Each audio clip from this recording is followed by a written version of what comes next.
Арнама қош келдіңіздер. Арнама тіркеліп қолдау көрсетіп отырыңыздар. Тылсым дүние, аруақпен жүздесу. Жол тайғақ.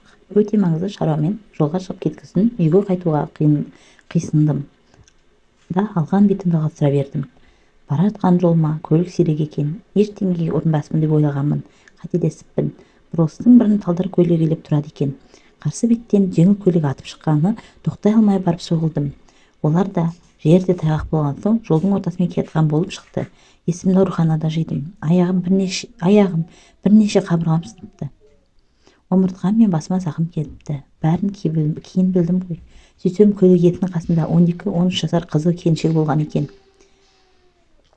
Жігіт пен келіншек жеңіл жарақаттанғанымен қызы апатта көз жұмыпты. Менің кесірімнен, әрине, қыршынынан қиылды ғой. Жігіттің кемсеңдеп жылағаны естілді. Бауырым, жылама қой. Оқиға болғанына бір жылдан асып кетті. Соңғы кезде сол қыз бала аруағы тынышталмаған шығар.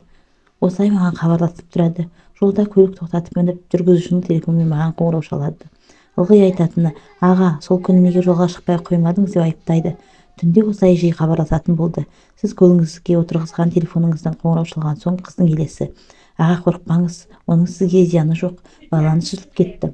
Ерланның ойы бір суынып, бір сынды. Қолы терлеп кеткен, жүрегі тас төбесіне шықты. Елес деймай, Құдайым сақтасын. Тұтқаға да бір қарайды, терезеден дүкен маңдайына бір қарайды. Дүкеннен шығып бара жатқан кісілерді көңіліне медет тұтты. Бала кезінде әжесінің елес көрсең бісмиллахи де, соңғы хи дегенді қаттырақ айт, шайтан болса сол сөз қуат дегені жадында қалыпты. Бірнеше рет қайталады бісмилласын. Рөлді қолын алса, екі қолы дірілдеп тұрған байқады. Көлікті жүргізе алмайтын сезді. Есіне осы маңайда тұратын досы түсті. Ал пірімдеп ауылға жетті. Ерланның бірер айға шейін жүрек орнына түспей жүрді. Осы оқиғаны інімнің досы айтып беріп еді. Соның басынан өткен, қазір ол жалғыз көлікке отыра алмаймын дейді. Ылғи салонда біреу отырған секілді бола береді екен.